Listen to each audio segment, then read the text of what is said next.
مجھے تو سمجھ نہیں آتی غیرت کدھر چلی گئی، دینی غیرت کہاں چلی گئی۔ ہم پتہ نہیں زندہ ہیں، ہمارا زندہ رہنا جرم ہے اگر ہم ان کی مدد نہیں کر سکتے۔ ایسی کوئی بے حس اور بے غیرت قوم بھی کبھی ہوئی ہوگی؟ ہم نے تاریخ میں بے غیرتی کی بڑی داستانیں سنی ہیں۔ اللہ تعالیٰ قرآن میں فرماتا ہے وَمَا لَكُمْ لَا تُقَاتِلُونَ فِي سَبِيلِ اللَّهِ، اب تمہیں کیا موت پڑ گئی ہے، اب کیوں نہیں لڑتے تم اللہ کے راستے میں؟ وَالْمُسْتَضْعَفِينَ مِنَ الرِّجَالِ وَالنِّسَاءِ وَالْوِلْدَانِ الَّذِينَ يَقُولُونَ رَبَّنَا أَخْرِجْنَا مِنْ هَذِهِ الْقَرْيَةِ الظَّالِمِ أَهْلُهَا۔ پوری دنیا پر ظلم کی داستانیں ساری دنیا دیکھ رہی ہے۔ مسجد اقصیٰ کو آگ لگا دی گئی ہے، ہماری بچیوں کو، بہنوں کو، بیٹیوں کو وہ اپنے گھٹنے کے نیچے لے کے بیٹھے ہوئے ہیں، تصویریں سوشل میڈیا پر شیئر ہو رہی ہیں، بچے چھوٹے چھوٹے قتل کیے جا رہے ہیں، کسی کو غیرت نہیں آ رہی۔ مجھے تو یوں لگتا ہے یہ ہماری نمازیں، ہمارے سجدے کیسے قبول ہوں گے؟ ہم جو مجرم ہیں جو آرام سے بیٹھے رہیں،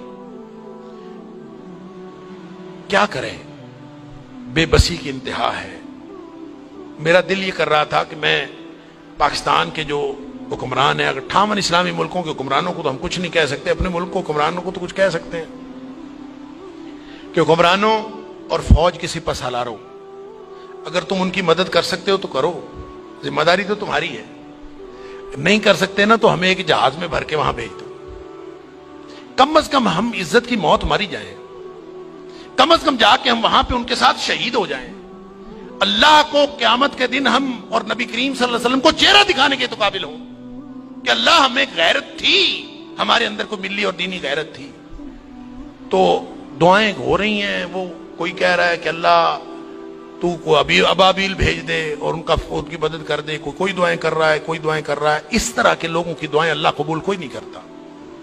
دعاؤں کے لیے بھی غیرت کی ضرورت ہے، آپ پہلے قدم اٹھائیں پھر اللہ سے دعا کریں۔ وہ بیچارے ساری ساری رات وہ لڑتے ہیں ان کے سامنے، دعا تو ان کی ہے، اور اللہ نے یہ آزمائش میں سمجھتا ہوں ان کی نہیں ہے، وہ تو جنتی ہیں، وہ تو انشاءاللہ بخشے ہوئے ہیں۔ آزمائش یہ باقی ساری دنیا کی ہے، ہم ان کی وجہ سے مجرم بن رہے ہیں، اللہ تعالیٰ معاف فرمائے۔ تو یہ جب قاری صاحب پڑھ رہے تھے تو مجھے خیال آ رہا تھا کہ اللہ ان بیچاروں کے پاس طاقت نہیں ہے، وہ پتھر اکٹھے کر کے بیٹھے ہیں، توپوں بندوقوں کا مقابلہ پتھروں سے کیسے ہوگا؟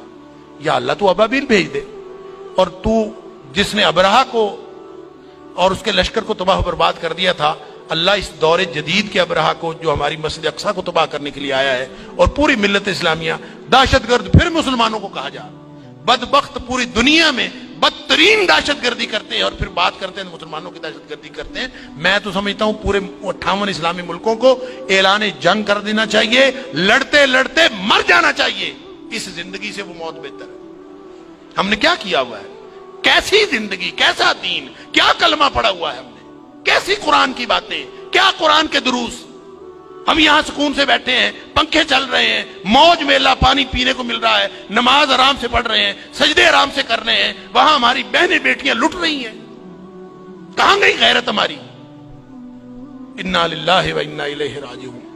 مجھے تو یوں لگتا ہے کہ شاید یہ ہمارے آرام سکون سے کیے ہوئے سجدے بھی کہیں جرم نہ بن جائیں۔ اللہ تعالی ہم سب کو معاف فرمائے۔